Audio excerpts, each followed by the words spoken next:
ao 7. E vi um novo céu e uma nova terra, porque já o primeiro céu e a primeira terra passaram, e o mar já não existe.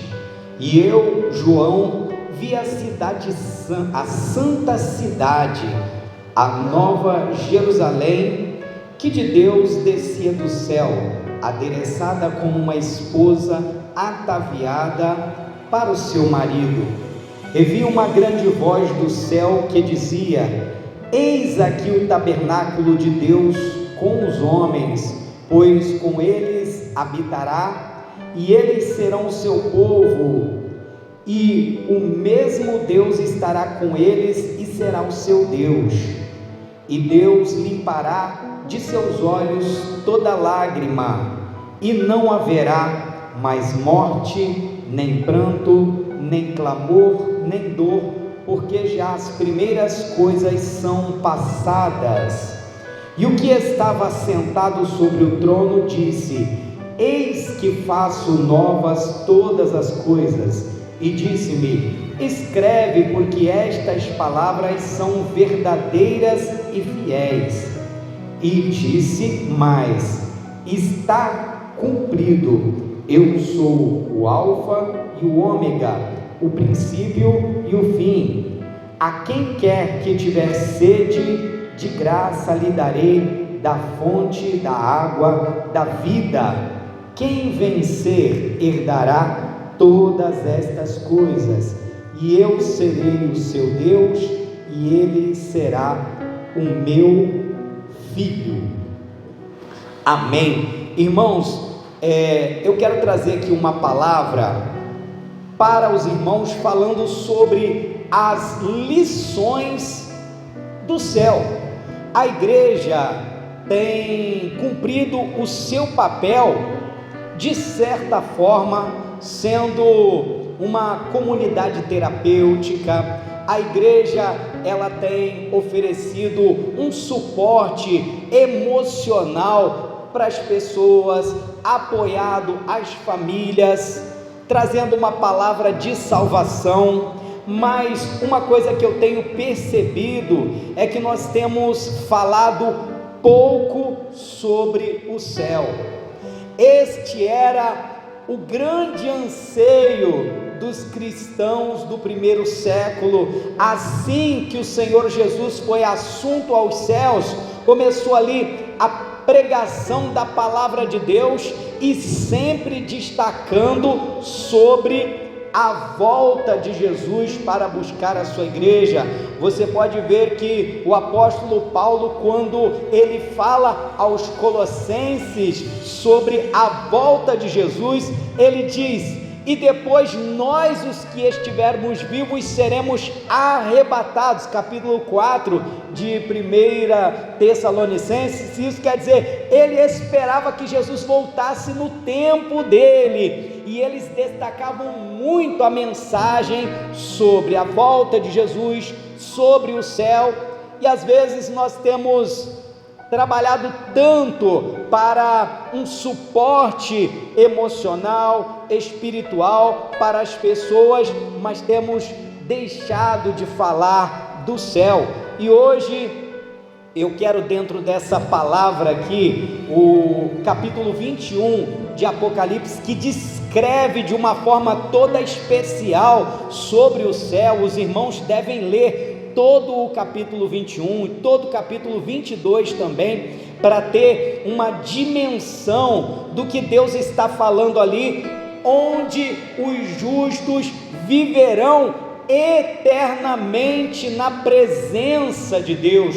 Nós precisamos nos familiarizar com esta palavra, porque esta palavra é o que descreve sobre o nosso futuro. É claro que são usadas ali linguagem simbólica, imagens simbólicas que expressam, sim, a beleza do que será o céu, a perfeição do que será o céu, a alegria que nós vamos desfrutar no céu. A palavra que nós lemos aqui, Apocalipse capítulo 21, capítulo 22, fala, irmãos, da plenitude, da paz que nós vamos desfrutar, da justiça, da harmonia, e é claro que foi falado numa linguagem para nós entendermos.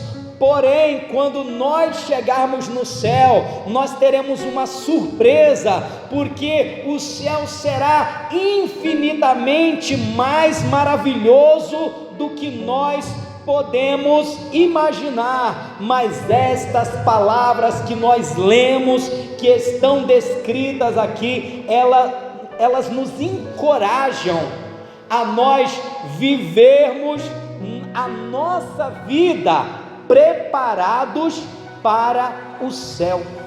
Eu estou preparado para a volta de Jesus? Você está preparado para a volta de Jesus? Se Jesus vier hoje, nós estamos ansiosos para estar com o Senhor, ou nós estamos preocupados com os nossos projetos aqui da terra?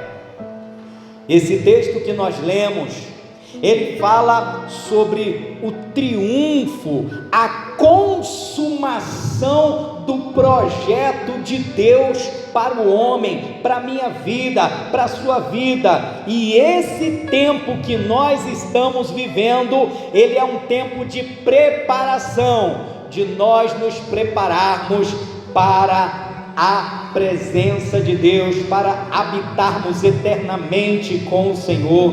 E aí, irmãos, Jesus, ele nos adverte.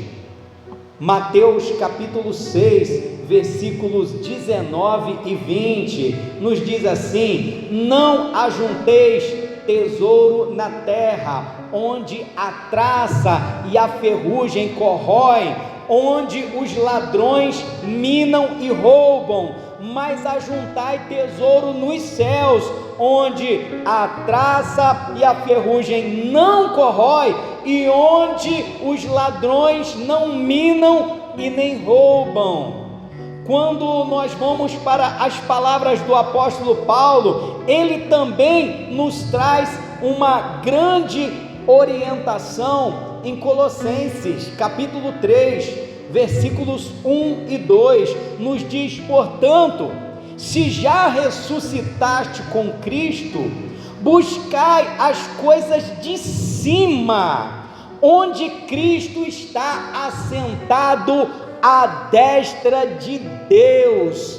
Pensai nas coisas que são de cima e não nas coisas que são da terra. Amém, irmãos? Quando nós vamos também para a palavra de 2 Pedro, capítulo de número 3, o versículo 14: pelo que, amados, aguardando estas coisas, procurai que deles sejais achados imaculados, irrepreensíveis e em paz. As lições do céu que nós observamos aqui no capítulo de número 21, nós vamos ver, irmãos, primeiro, a visão da restauração de todas as coisas, novo céu e nova terra, que são aqui o resultado da restauração do Senhor. 2 Pedro, capítulo 3, do versículo 10 em diante, olha o que a palavra de Deus fala sobre a restauração. Mas o dia do Senhor virá como ladrão de noite, no qual os céus passarão com grande estrondo e os elementos ardendo se desfarão, e a terra e as obras que nela há se queimarão. Havendo, pois, de perecer todas estas coisas, que pessoas vos convém ser em santo trato e piedade, aguardando e apresentando-vos para a vinda do dia de Deus, em que os céus em fogo se desfarão e os elementos ardendo se fundirão. mas nós, segundo a sua promessa, aguardamos novos céus e nova terra. O resultado dessa transformação que acontecerá dos novos céus e a nova terra, a restauração do Senhor. E esse novo céu e nova terra, irmão, não é algo que como por exemplo, você compra um carro novo hoje, aí daqui a pouquinho você já acostumou com ele, daqui a pouquinho ele já ficou velho para você, porque o tempo já passou, né? Mas lá no céu vai ser diferente. Quando diz novo céu, nova terra, nova Jerusalém, vai ser novo para todo sempre, vai ser novidade para todo sempre na minha vida e na sua vida, irmãos. A palavra de Deus diz aqui, olha, porque o primeiro céu e a primeira terra passaram. Isso está falando da criação original. Passou, vai passar no caso da condição de terra caída, de pecado, para novo céu, nova terra, onde você vai descobrir comigo agora as coisas que haverão lá, as maravilhas que haverão lá, como também a palavra de Deus descreve para nós o que não haverá lá. O que a palavra de Deus fala sobre a cidade santa? O versículo 2 ele nos diz: e eu, João, vi a cidade santa, a nova Jerusalém, que de Deus descia do céu, adereçada como uma esposa ataviada para o seu marido.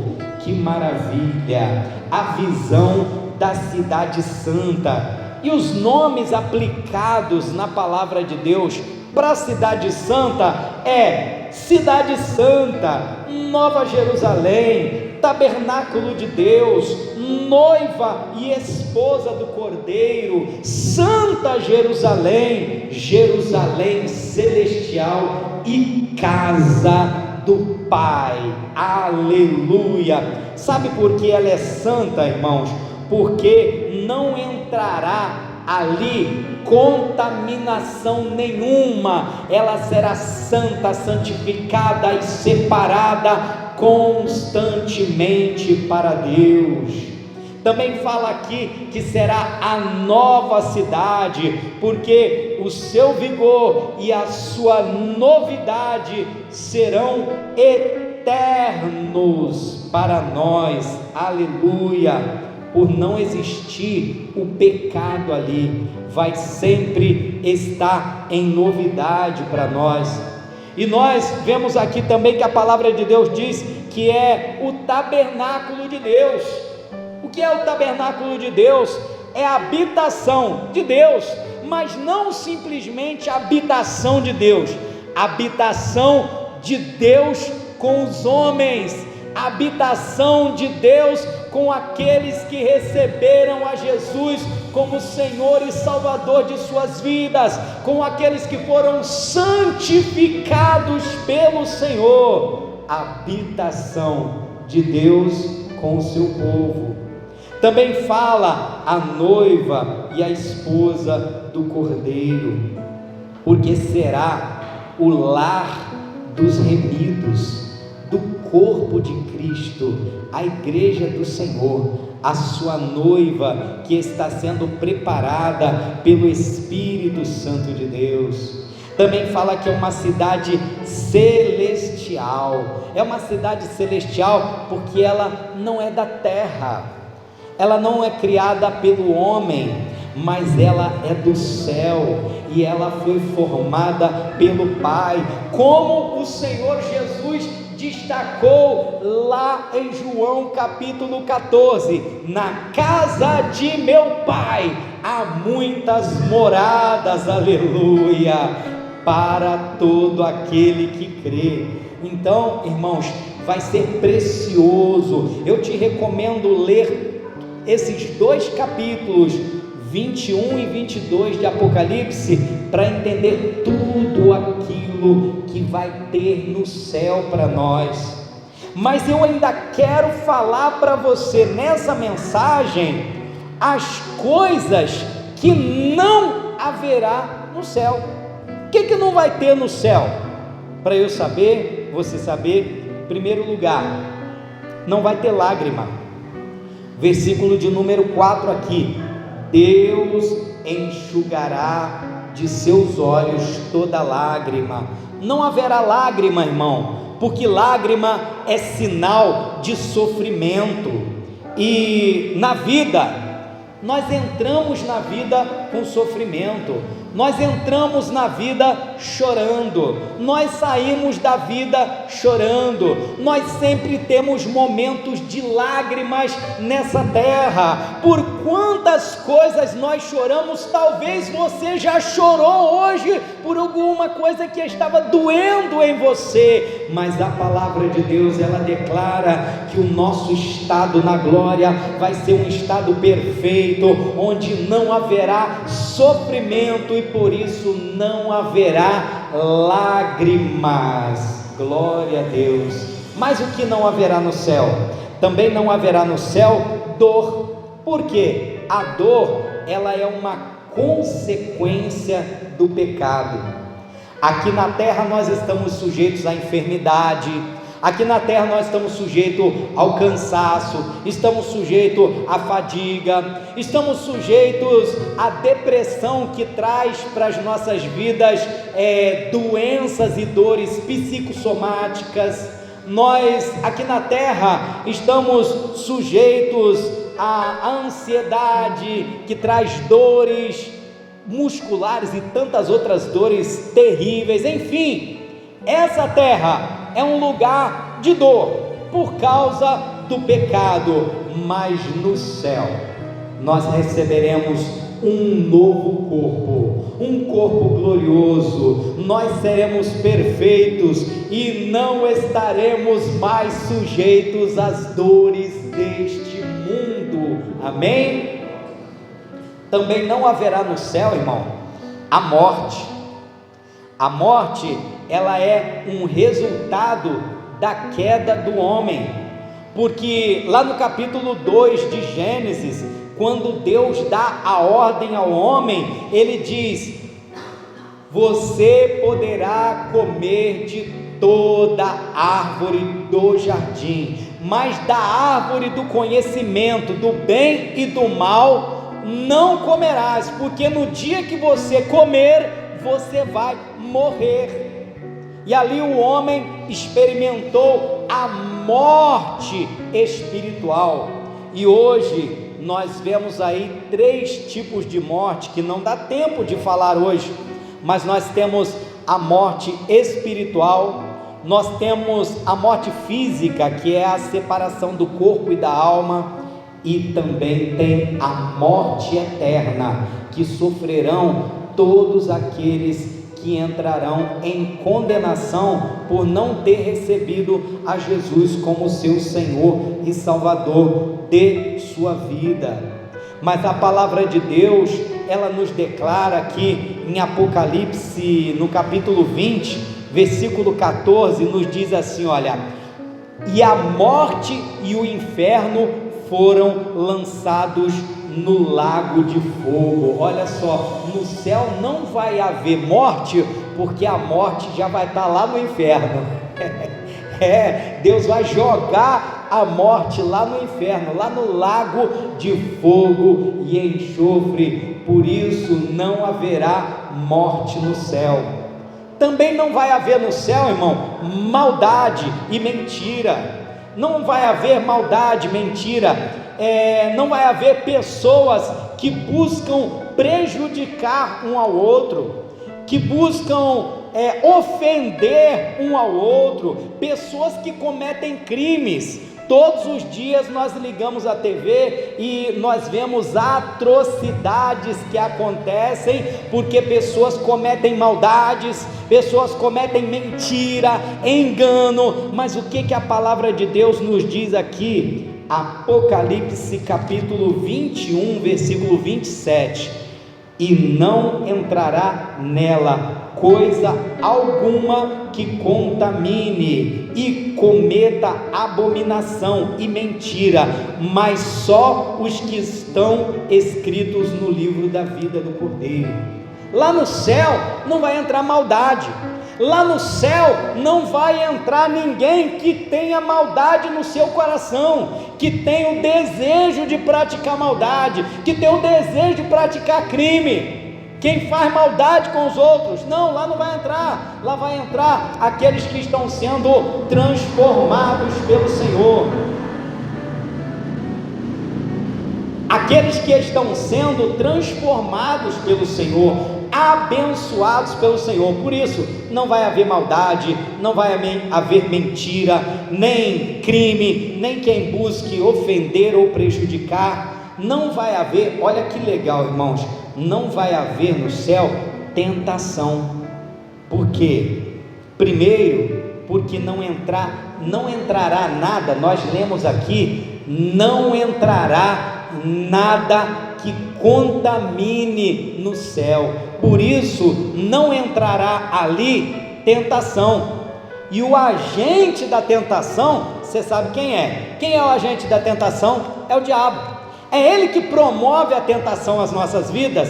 E olha o que a palavra de Deus nos diz em Apocalipse capítulo 20, versículo 10: e o diabo que os enganava foi lançado no lago de fogo e enxofre. O enganador, aquele que promove a tentação, ele já vai estar no lago de fogo e enxofre. Ele já foi expulso do céu. Por isso não haverá tentação no céu. Também não haverá trevas. A noite, ela é um símbolo de escuridão, é um símbolo de medo, é um símbolo de incerteza. E aí nós vamos para Apocalipse 21, 25, nos diz: e as portas não se fecharão de dia, porque ali não haverá noite. Não haverá noite, não haverá escuridão no céu, não haverá incerteza, não haverá medo, não haverá trevas, irmãos.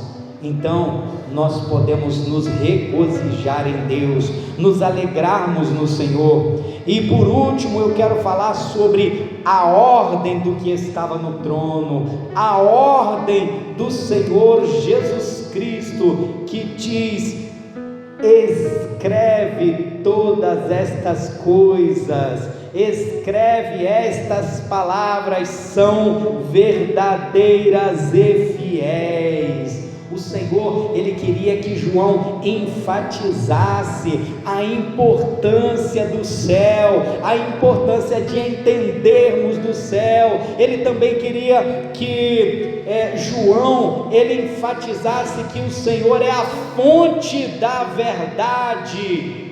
E principalmente, o Senhor queria que essa mensagem chegasse a mim, chegasse a você, nós tivéssemos conhecimento das glórias do céu, e assim fôssemos impulsionados a cada dia a buscar ao Senhor, a permanecer na presença de Deus. As palavras que estão descritas aqui são ou não são motivo de esperança para todo cristão? Você está sendo fortalecido ou não para permanecer na presença de Deus depois de ouvir uma palavra como essa? Você está sendo fortalecido a permanecer em santidade, buscar a presença de Deus?